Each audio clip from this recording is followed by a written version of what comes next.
Hello friends, welcome to my YouTube channel. आज आम तैयारी करवा ब्रॉयलर चिकेन देसी स्टाइल रे। एटा आपन को पूरा देसी चिकेन परी लागिवो। आपण देखंतु लुकटा केते सुंदर देखा जाउची। आ एथिरे हम बहुत कम तेल यूज करबा, बहुत कम मसाला भी यूज करबा, किंतु टेस्ट आपन को पूरा देसी चिकेन परी लागिवो। एथि पे मु किछि ब्रॉयलर चिकेन नै जाईची, ताको भलो भाबे सफा करी एथिरे टिके सोरिष तेल, लूण, हळदी ऐड करी आको टिके मैरिनेट करि दबा एवं आपको किसी समय रखीदबा। देखो मैरिनेट कर देइछि।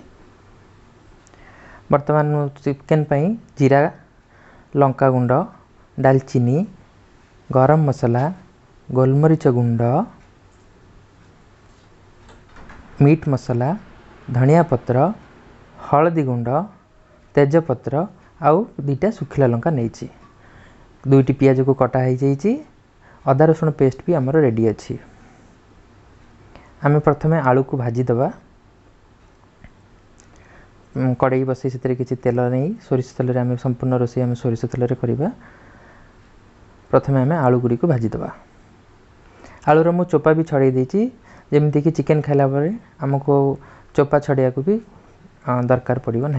आलूर चोपा छड़ी जाइए। मुझे आलू गुड़ी को भाजी देवी।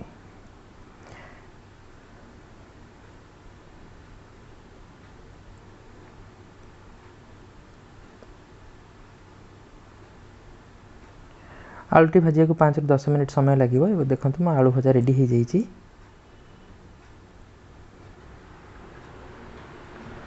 वर्तमान एवं बड़ी जाइथिबा तेल रे आउ किछि नुआ तेल ऐड करदेबा। आउ किछि तेल ऐड करी से आम टिके समय ततेया को छाड़ीदबा। देखो आम बहुत अल्प तेल नबा।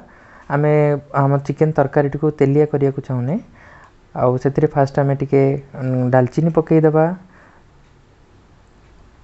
तापर से सुखिला लंका को छिड़ेकी पकईदबा, तेजपत्र पकईदबा, तापर आमर जीरा एवं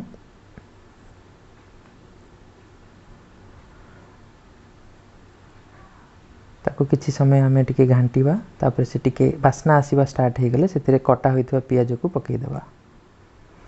पियाज को आम बेसी समय करबा नहीं, टिके हल्का ब्राउनिश कलर आसीगले से पियाज को बंद करदेबा, माने कम फ्लेम कम करदेबा एवं आगुरु प्रस्तुत थिबा अदा रसुण एवं लंकार पेस्ट को से मिसईदेबा।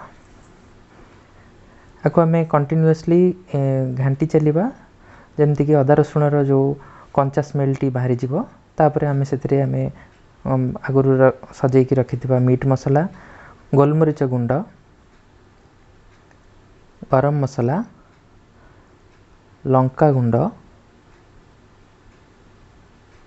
एवं हळदी गुंड को पकईदबा। तापरे मसला को कंटिन्यूअसली आम ताको कसी चलिबा। आम मसला को जिते भल भाव कसिबा सेते अधिका टेस्ट होबो। आ सेतिरे आम साइड रे आउ गोटे जगह रे गरम पानी रखिथिबा, माने पानीटा को गरम करुथिबा। मसला कसिला बेले जदि मसला लगी जाए से किसी पानी भी ऐड करि परिबा। आम ए आदम ठंडा पानी यूज करवा नहीं, गरम पानी यूज कले तरकारी टेस्ट टिके अधिका भल होता है। तो आम गरम पानी ही पकेबा। मसला लगी आसले से भी गरम पानी ही मिसेबा। देखो मसला कषा रेडी हो जाइए। एवं मुझे आगुरु मैरिनेट हो रखाई चिकेन को पकाउची। चिकेन को आम पकई सारा पर ताको कंटिन्यूअसली आम कषि चलिबा। आम देखंतु चिकेन टी केते सुंदर भाव कषा होची। आको आम आमको पाखापाखि 15 ରୁ 20 मिनट धरी एमती कषिबा को पड़िबो। चिकेन भी पाखापाखि मोर हेई आसलानी। 15-20 मिनट कषिला पर चिकेन यहीपरि देखा जाउची। सेतिरे मु जेहेतु चिकेन झोल करिवि एटिकु, तेणु करी सेतिरे मु जो आगुरु प्रस्तुत थिबा गरम पानी को ढालिली। आपणकर आवश्यकता अनुसार आपण एथिरे गरम पानी मिसई परिबे। आपणकर जेतिकी झोल दरकार से अनुसार आपण गरम पानी मिसई परिबे। गरम पानी ढाल देला परे ताको आमे भलो भाबे गोळेई देबा। देखंतु फ्रेंड्स एथिरे मु बहुत कम तेल यूज करची एवं बहुत कम लंका यूज करची। छोट बुढ़ा समस्ते खाई परिबे। आ एथिरे मोर आवश्यकता अनुसार स्वाद अनुसार मु लूण ऐड कली। लुणटी मु शेष ऐड कली कारण जहाँफल कि मु मोर झोल अनुसार लुण टी आड करी आगु भजा हो रखाई आलू को एबे आड करदेली।